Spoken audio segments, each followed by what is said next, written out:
Pihak KUA bocorkan lokasi akad nikah pasangan Aurel Hermansyah dan Atta Halilintar.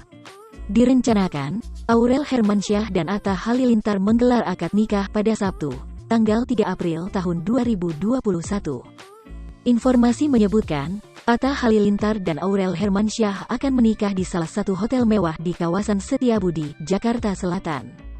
Aurel Hermansyah dan Atta Halilintar sudah selesai mengurus berkas pernikahannya menjelang pelaksanaan akad nikahnya. Aurel Hermansyah dan Atta Halilintar mengurus berkas pernikahan mereka di Kantor Urusan Agama, KUA Setiabudi, Jakarta Selatan. Dari keterangan berkas pernikahan itu terlihat, rencananya Aurel Hermansyah dan Atta Halilintar akan menggelar akad nikahnya di Hotel Rafle, Setiabudi, Jakarta Selatan. Kepala KUA Setiabudi, Jakarta Selatan, Nasrullah, membenarkan informasi tersebut. Aurel Hermansyah dan Atta Halilintar memasukkan berkas numpang nikah mereka ke KUA Setiabudi, Selasa, tanggal 30 Maret tahun 2021.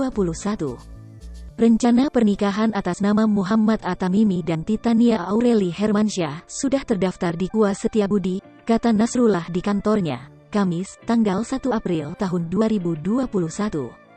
Perwakilan keluarga Aurel Hermansyah dan Atta Halilintar mengantarkan berkas numpang nikah ke KUA Setiabudi. Dalam berkas numpang nikahnya, akad nikah Atta Halilintar dan Aurel Hermansyah akan digelar di Hotel Rafle, Setiabudi.